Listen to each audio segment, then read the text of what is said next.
child is this? 주의 약속을 기다립시다 라는 제목으로 우리 함께 말씀을 나누고자 합니다. 이스라엘 사람들이 그 세계 2차 대전 이후 그들의 명절인 6월절에 이제 부르게 된 노래가 한 곡 있습니다. 그 노래 제목이 아니마민이라는 노래입니다. 아니마민. 이 아니마민이라는 말은 히브리 말인데요. 유대인들의 언어인 히브리 말인데 그 뜻이 나는 믿는다입니다. 나는 믿는다.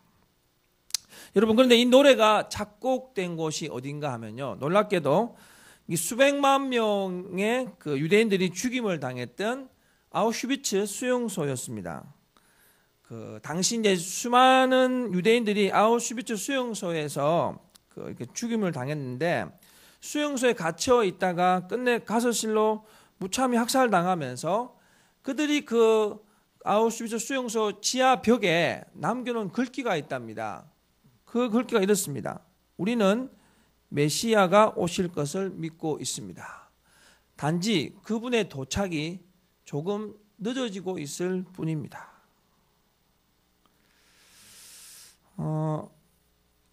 여기에 이제 곡을 붙여서 부른 노래가 아니마민이라는 노래인데요. 여러분, 그들이 죽음 앞에서도 이 그 아니마민이라는 노래를 부르면서 이 절망을 희망으로 바꾸었던 것입니다. 여러분도 잘 알다시피 상식적으로 극한 절망의 상황에서 희망을 노래한다는 것 결코 쉬운 일이 아닙니다. 그렇다면 그들이 어떻게 그런 절망적인 상황 속에서 희망을 노래할 수 있었을까요? 많은 그 이유들을 찾아볼 수 있겠는데, 이 말씀을 보면서 깨닫는 것은 이 성경 속에서 그 해답을 찾을 수가 있다는 것을 우리가 깨달았습니다. 이스라엘 사람들이 읽는 그 경전이 있습니다. 그 경전이 이제 저희들이 읽고 있는 이 구약 성경과 거의 같습니다. 그런데 그 구약의 내용이 그 오실 메시아, 즉 구원자가 오실 것이다라고 하는 구원자에 관한, 약속에 관한 책이 구약 성경입니다. 그래서 구약 성경의 별명이 뭐냐면요, 약속입니다. 약속. 바로 이런 부분에서 그 이스라엘 백성들, 이스라엘 사람들이 그 경전의 그 가치를 어느 정도로 여기고 있는가를 한번 생각해 보는 것이 굉장히 의미가 있습니다. 근데 이제 이스라엘 사람들이 경전을 어떻게 생각하느냐를 생각하기 전에 여러분은 이 성경을 어느 정도의 가치로 여기고 계십니까? 이스라엘 사람들에게 경전, 토라라고 하는 이 경전, 이것은요 생명이고 삶 그 자체입니다. 그러다 보니까 경전 속에 있는 약속 역시 그들의 생명이고 삶이었어요. 그런 생명과 같은 약속들, 그것들이 이제 삶 가운데 깊이 뿌리를 내리면서 그 뿌리가 든든해지니까 믿음이 견고해진 것이죠. 그러다 보니까 외부에서 그 어떤 그 환경이 어려움이 닥쳐오고 고난이 닥쳐와도 그들은 흔들리지 않았던 것이죠. 그러면서 오히려 그런 어떤 외부의 압박이나 억압이 닥쳐올 때마다 오히려 그 메시아를 대망하는 믿음의 그 기다림의 사상은 점점 더 간절해지고 깊어졌던 것이죠. 여러분, 메시아에 대한 흔들리지 않는 믿음, 구원자가 오실 것이라고 하는 이 믿음이 그들의 삶의 힘이었습니다. 여러분, 그것은 힘뿐만 아니라 그들의 삶이 소망이 되고 희망이 되게 했던 것이죠. 그러니까 믿음이 얼마나 중요한 가치고 얼마나 큰 능력인가를 다시 한번 발견하게 됩니다. 자, 그런데 제가 지금 여러분에게 이 얘기를 하는 것, 이스라엘 사람들 얘기하려고 하는 게 아닙니다. 왜냐하면 유대인들은요, 지금도 여전히 구원자가 오실 것이라고 기다리고 있습니다. 하지만 성경은 분명히 메시아 대신 예수님께서 이 땅에 오셨다라고 우리에게 말하고 있습니다. 그뿐만 아니라 그 약속하신 약속이 성취되었다라고 우리에게 들려주고 있습니다. 여러분, 이것이 유대인들과 기독교인의 근본적인 차이입니다. 그러므로 우리가 매년 이 교회력에 따라서 이 대림절의 시간을 보낼 때 우리는 이 대림절을 어떻게 보내느냐? 오실 그 예수님을 간절히 기다리는 그 믿음으로 기다려야 합니다. 그뿐 아닙니다, 여러분. 다시 오실 예수님을 그 재림의 주를 또 믿음으로 기다리는 거예요.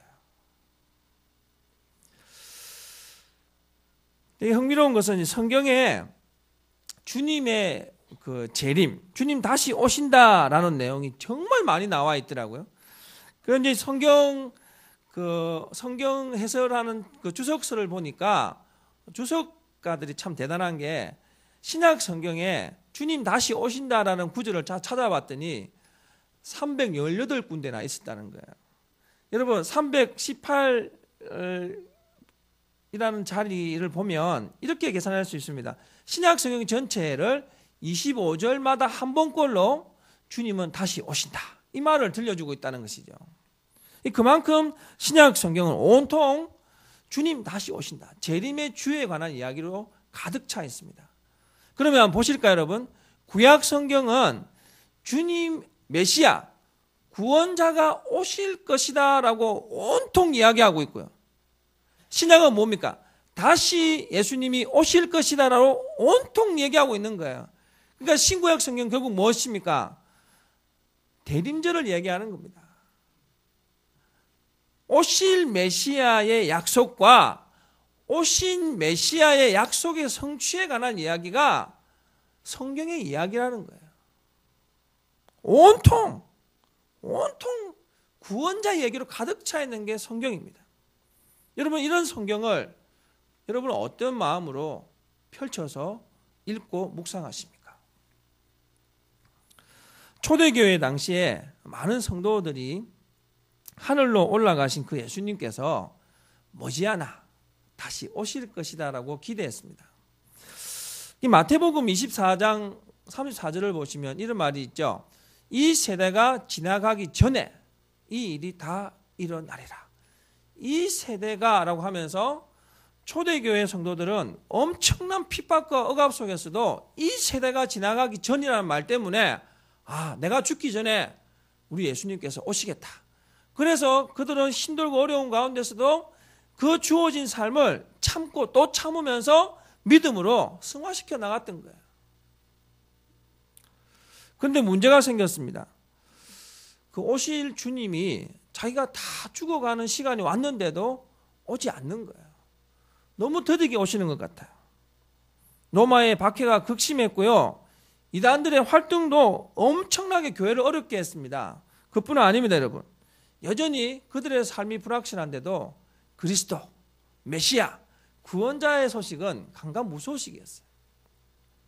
심지어 여러분, 이단들이 뭐라고 했냐면 재림의 주는 없다라고 하는 그 소리에 성도들이 귀가 솔깃해진 거죠.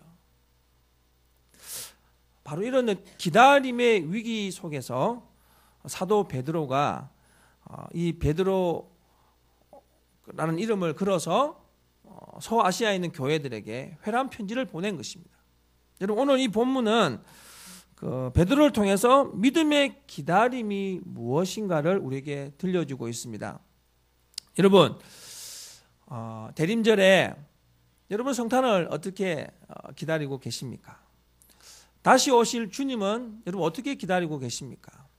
오늘 이 시간 우리가 주님을 기다리는 우리의 삶을 한번 되돌아보면서 사도 베드로가 들려주고 있는 믿음의 기다림이란 무엇인가를 한번 생각해 보고요. 다시 한번 여러분에게 주어지는 이 시간들이 믿음으로 다시 한번 온전하게 기다려지는 그런 다짐의 시간들 되시길 주님의 이름으로 축원드립니다. 먼저 오늘 말씀을 통해 깨닫는 교훈 하나는 시간의 주인이 하나님이시다라는 것입니다. 시간의 주인이 하나님이시다. 8절 말씀 같이 읽겠습니다. 사랑하는 자들아 주께는 하루가 1000년 같고 1000년이 하루 같다는 이 한 가지를 잊지 말라. 아멘. 이 8절을 보면서 문득 하나님의 창조에 관한 그 사역들이 생각났습니다. 여러분, 소설을 쓰는 소설가는 한마디로 창조자입니다. 소설 속 인물들은요, 소설가가 쓰고 있는 그 시간에 제약을 받지만 소설가는 그 소설 속에 있는 시간에 전혀 제약을 받지 않습니다. 한동안 시중에서 베스트셀러로 군림했던 그 시오노 나나미의 소설 로마인 이야기라는 책이 있습니다. 여러분, 이 로마인 이야기라는 책 몇 권에 얼마만큼의 시간이 들어있는 줄 아십니까? 1000년의 시간이 들어있습니다. 여러분, 여기에서 우리가 깨닫는 게 있습니다. 창조자인 작가는 하루를 1000년같이 만들 수도 있고 1000년을 하루같이 만들 수도 있다는 것입니다. 그뿐 아닙니다, 여러분. 소설 속에 나오는 주인공을 한번 잘 보십시오. 소설 속 주인공은요, 철저하게 창조자인 소설가의 사람이에요. 철저하게 소설가가 이 주인공과 함께 걸어갑니다. 그 주인공은 결국에는 소설가와 함께 걸어가서 마지막에 소설가인 이 창조자가 주인공의 손을 들어주지 않습니까? 여러분, 제가 이 소설 이야기를 하면서 창조자 하나님을 생각하게 되었어요. 하나님은요, 이 세상을 창조하신 창조주 하나님이세요. 그러니까 우리 하나님은 우리가 살아가는 시간에 제약을 받지 않으시는 분이세요. 하나님께 우리의 시간 1000년은 하루 같을 수도 있고 우리의 하루 같은 시간이 1000년 같을 수도 있는 것입니다. 문득 말씀을 보면서 한 가지 더 깨닫게 되는 것은 그렇다면 시간에 대한 평가는 누가 하시는가? 결국 시간에 대한 평가 역시 창조주 하나님이 하십니다. 하나님께서 훗날 우리들이 하나님 나라의 주역이었는지 아니었는지를 평가하실 거예요. 우리 기준으로 아무리 열심히 잘 살았다 하더라도 마지막 훗날 하나님께서 평가하실 때 아니야! 라고 말하면 그 사람은 잘못 산 사람입니다. 세상 기준에 좀 어리석어 보이고요, 멍청해 보이게 살았다 하더라도 훗날 하나님께서 야, 너 정말 잘했어 라고 말씀하시면 그 사람은 성공한 인생입니다. 여러분, 과연 하나님의 평가에 잘했어, 아니야 라고 말하는 이 기준을 우리가 어떻게 알 수 있을까요? 하나님의 인생에 그 뜻하신 바대로 살아가는 선용 지침서는 없을까요? 하나님 마지막 날 평가하실 때 아니야, 잘했어 칭찬하시는데 그 기준이 어디 있을까? 고민하다가 등잔 밑이 어둡더라고요. 하나님 말씀이 바로 우리 인생 선용 지침서예요. 여러분, 하나님 말씀 뜻 가운데 살아가는 삶이란 뭐냐? 하나님 말씀과 동행하는 삶입니다. 하나님 말씀과 동행하는 삶이 뭐냐? 하나님이 말씀하시면 예 하나님하고 순종하는 삶이에요. 여러분, 이 하나님의 말씀을 믿고 순종하면 여러분에게 주어진 하루가 1000년이 될 수도 있고요, 1000년같이 긴 시간이 하루가 될 수도 있는 겁니다. 다윗과 솔로몬의 보석단지가 있답니다. 이 보석단지 안에 전도서의 말씀이 있는데 여러분, 그 말씀이 뭐냐면요, 이것도 곧 지나가리라, 이 말씀이에요. 당대 최고의 통치권자인 이 다윗과 통치권뿐만 아니라 지혜와 물질에서 최고를 자랑했던 솔로몬 역시 그 인생에서 하나 깨달은 것이 뭐냐면 세상의 부귀 영화, 세상의 시간 안에 있는 그 모든 것들, 좋은 것들, 이것도 곧 지나가리라, 이거였어요. 대단하지 않습니까, 여러분? 이것도 곧 지나갑니다. 그런데 하나님의 말씀은 영원합니다.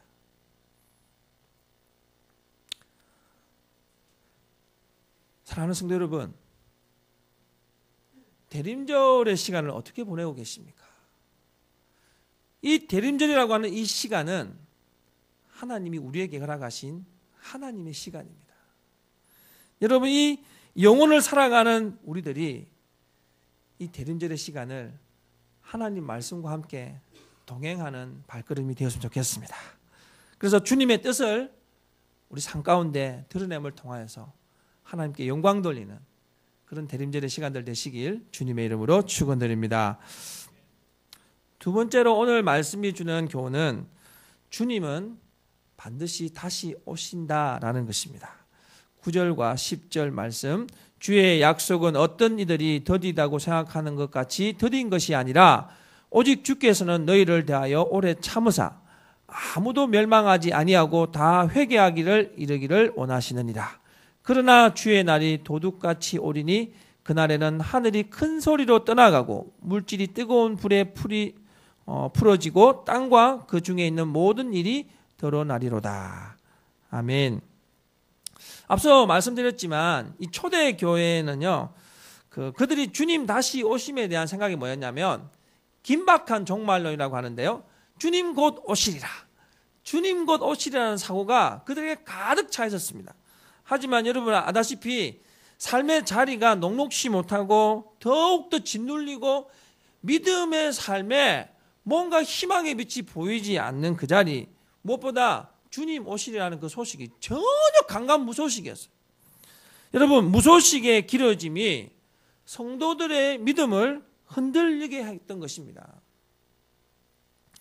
사실 우리 역시 이 믿음으로 살아가면서 좀 보이지 않는 바람이 있지 않습니까?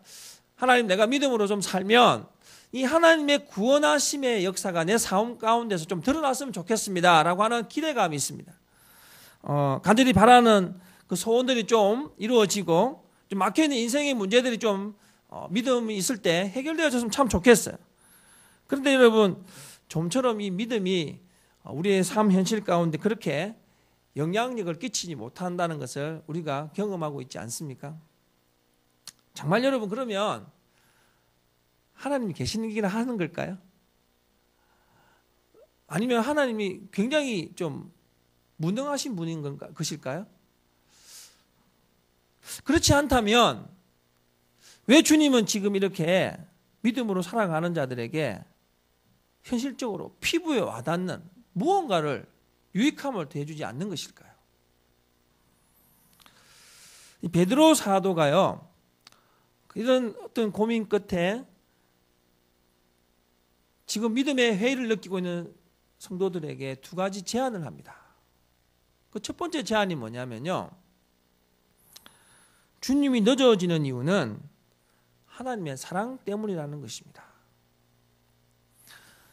9절 하반부에 보시면 오직 주께서는 너희를 대하여 오래 참으사 아무도 멸망하지 아니하고 다 회개하기에 이르기를 원하시느니라 라는 말씀이 있습니다. 여러분, 쉰들러 리스트라는 영화 기억나시나요? 제가 대학교 1학년 때 혼자 영화관에 가서 3시간 반의 영화를 보면서 제가 본 영화 중에 제일 눈물을 많이 흘렸던 영화입니다. 이 쉰들러 리스트에 보면 이 쉰들러가 유대인 한 사람 한 사람을 구하는 그 감동적인 장면들이 나옵니다. 그 쉰들러가 그러면서 한 말이 뭔지 아십니까? 조금만 더였어요. 특별히 쉰들러 리스트의 마지막 장면은 진짜 감동적입니다. 이 쉰들러에 의해서 살아난 유대인들이 쉰들러에게 경의를 표합니다. 그 경의를 표할 때 쉰들러가 눈물을 흘리면서 말합니다. 시간이 조금만 더 있었다면, 내가 재물이 조금만 더 있었다면 하면서 계속해서 웁니다. 저는 여러분, 그 쉰들러의 그 간절하게 울부짖는 그 소리 속에서 그 당시에 제가 굉장히 감동받았던 것은 우리 예수님께서도 이렇게 영혼을 구원하시기 위해서 탄식하신다는 것을 깨달았어요. 왜 주님이 늦게 오시는지 아십니까? 왜 주님 늦게 오시는지 아세요? 한 영혼이라도 더 구원하시려고 하는 하나님의 사랑이 그 속에 있기 때문이에요. 요즘 우리들은 너무 시간에 쫓겨 살아가는 것 같습니다. 아이들은 입시에 쫓기고요.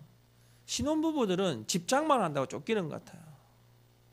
여러분, 어느 세대든 간에 이것 때문에 시간 없고 저것 때문에 자꾸 믿음이 미뤄지는 거야. 하지만 여러분 기억하셔야 됩니다. 우리 주님의 늦게 오심은 여러분이 그 말하는 것 때문에 이 세상에서 좀 더 즐기라고 늦게 오시는 게 아니에요. 우리 주님은 너무 바빠서 하나님을 잊고 사는 자들 한 사람이라도 더 주님의 품 안으로 들어오시려고 하시는 그 사랑이 그 속에 배어 있는 것입니다. 조금만 더 그러시면서 지체하시는 거예요. 여러분, 우리 주님은 무능하거나 힘이 없어서 늦게 오시는 게 아닙니다. 우리를 사랑하시기 때문에 조금만 더 지체하시면서 지금도 늦게 기다리시는 거예요. 그렇다면 여러분, 우리에게 주어진 이 시간이라는 삶 속에서 어떤 삶을 살아야 될까요?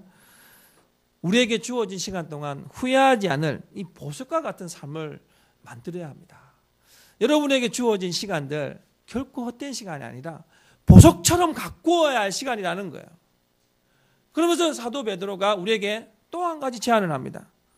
주님은 어느 누구도 알지 못하게 오실 것이라는 것이죠. 10절 말씀 같이 읽겠습니다. 그러나 주의 날이 도둑같이 오리니 그날에는 하늘이 큰 소리로 떠나가고 물질이 뜨거운 불에 풀어지고 땅과 그 중에 있는 모든 일이 드러나리로다. 아멘. 저는 우리 10절 말씀을 보면서 갑자기 군대 생각이 났어요. 군대 보면요, 평상시 때 이렇게 내무반 검열을 하거든요. 언제 한다 이런 말을 하는데 항상 보면 불시 검문이 있습니다. 그 남자들만 있는 곳이니까 얼마나 이렇게 더럽습니까? 근데 불시 검문하면 끝장납니다. 밤에 그 추운 날, 이렇게 추운 날 영하 20도 내려가는 데서요, 팬티를 입고 빵빠레를 하는 거예요. 불시 검문에 걸리면 그날 여지 없습니다. 저는 이 북을 보면서 상관들이 아무런 고지도 없이 불시에 검열하는 내무반과 같이 우리 주님이 불시에 오신다고 말씀하셨다는 거예요. 저는 이 말씀을 보면서 우리 주님인 우리의 어떤 삶을 보시는가를 보면서 우리의 평소의 삶을 보신다는 거예요. 살다 보면 여러분, 믿음 때문에 참아야 할 것들이 참 많이 있습니다. 특히 운전할 때 죽겠어요. 저는 정말 어이없는 사람들 만나도 참아야 합니다. 침하면 꿀꺽 삼킵니다. 제가 침하면 꿀꺽 삼킬 때마다 뭐라고 하는지 아십니까? 주님, 기다리겠습니다. 인내하겠습니다. 참겠습니다. 사람들과의 관계 역시 마찬가지예요. 관계 속에 참아야 할 것들이 너무 많아요. 침하면 꿀꺽 삼키는 것, 이것이 바로 하나님께서 기다리는 평소의 믿음의 삶이에요. 여러분, 우리 주님은 꼭 다시 오십니다. 지금 믿음으로 잘 살고 있는데 그 믿음이 여러분에게 여전히 영향력을 끼치지 못한다고 생각하십니까? 여러분, 아닙니다. 하나님은 여러분의 그 지금 침하면 꿀꺽 삼키고 있는 이 기다림의 인내의 삶을 주님은 기뻐하고 계십니다. 주님 불시에 오셨을 때 평소에 여러분의 그 믿음의 삶을 보시면서 우리에게 잘했다 칭찬하실 줄로 믿습니다. 여러분, 주님 반드시 오십니다. 그 오실 때까지 늘 주어진 삶을 보석과 같이 아름답게 만들어가는 지혜로운 성도들 되시길 주님의 이름으로 축원드립니다. 결국 베드로 사도가 우리에게 들려주는 것이 뭐냐? 주님의 약속을 소망으로 기다려라. 주님의 약속을 소망으로 기다려라. 13절 말씀입니다. 우리는 그의 약속대로 의가 있는 곳인 새 하늘과 새 땅을 바라보도다. 여러분, 바라보도다라는 이 말씀은 소망으로 구체적으로 기다려라 라는 말입니다. 바라보도다. 여러분, 뭘 기다리십니까? 새 하늘과 새 땅을 기다리는 거예요. 12절 11절 말씀을 보시면 온 세상이 막 곤두박질 치는 이야기를 하고 있습니다. 그래서 여러분, 아무리 세상이 곤두박질 쳐도 상관없어요. 우리가 기다릴 땅은 새 하늘과 새 땅이기 때문입니다. 요즘에 그 인터스텔라라는 영화가 나와서 지구 종말에 관한 보고서 얘기들이 참 많이 나오고 있습니다. 지구 종말. 여러분, 그 지구 종말이 멀리 있는 것 같지 않아요. 요즘에 한 보고서에 보니까 서울의 쓰레기 전쟁이 머지않아 심각할 정도로 일어날 것이다 라고 말하고 있습니다. 서울만 그럴까요? 지금 우리 한국에 있는 이 대도시들마다 쓰레기 전쟁들이 일어나고 있습니다. 제가 예전에 유럽에 잠시 있을 때 이태리에서 쓰레기 그 전쟁 때문에 엄청난 어떤 정부의 어떤 어려운 것들을 보았습니다. 머지않아 온통 쓰레기가 우리에게 엄청난 심각한 재앙이 될 것 같습니다. 그뿐 아닙니다, 여러분. 지구온난화로 인해서 지구온난화를 지키지 않으면 그런 말을 하죠. 340조 달러의 그 피해액으로 인하여서 눈덩이처럼 이 세계가 힘들어질 것이다. 여러분, 곳곳에서 화산 폭발이 일어나고 있습니다. 천재의 지변들이 세상의 종말을 우리에게 보여주고 있는 거예요. 하지만 분명한 것은 세상의 끝이 진짜 끝이 아니라는 것입니다. 세상의 끝은 성도들에게는 새로운 날의 시작입니다. 호라티우스 보나르라는 박사가 있습니다. 호라티우스 보나르 박사가 이런 믿음이 있었는데 새하늘과 새 땅에 대한 믿음이 있었어요. 그런데 이렇게 말합니다. 저녁에 커튼을 닫을 때 주님, 오늘 밤에 오실 건가요? 오늘 밤에 오시지 않으면 아침에 커튼을 열면서 말합니다. 혹시 오늘인가요, 주님? 아침과 저녁으로 주님을 부르시고 기대하면서 새하늘과 새 땅을 기대하는 삶은 우리 주변에서 종말의 징조들이 아무리 많이 일어나도 우리는 새하늘과 새 땅을 바라보는 그 소망으로 달려가는 거예요. 그래서 결국 인터스텔라뿐만 아니라 지구 종말의 어두운 그늘이 우리에게 몰려와도 우리는 그 자리에서 오히려 하늘나라를 바라보는 미소 짓는 모습으로 새하늘과 새 땅을 소망하게 될 줄로 믿습니다. 여러분, 성경을 통해 들려주고 있는 이 약속들은 피상적인 허망한 소설 이야기가 아닙니다. 우리의 피부에 와닿고 우리의 삶에 힘이 되고 능력이 되고 우리 삶을 새롭게 만들어주는 변화의 전환점이 되는 귀한 하나님의 살아있는 말씀입니다. 여러분, 이 말씀을 여러분 어떻게 받아들이겠습니까? 대림절의 시간을 보내면서 문득 이 하나님의 약속을 붙들고 가도 힘들고 어려운 현실 속에서 허우적거리는 인생들을 생각하게 됩니다. 여러분, 우리 인생이 아무리 힘들고 무거운 십자가를 지고 가도 우리 주님은 우리에게 구원자로 오십니다. 다시 오셔서 우리에게 영원한 기쁨을 허락해 주실 줄로 믿습니다. 사랑하는 성도 여러분, 대림절의 시간 믿음으로 기다리는 시간이 되었으면 좋겠습니다. 믿음으로 기다려 보십시오. 그 믿음의 기다림이 여러분의 삶에 설렘을 더해주고 여러분의 삶에 희망의 빛을 더해줄 줄로 믿습니다. 문득 말씀을 준비하고 생각하면서 다가올 성탄을 한번 생각해 보았습니다.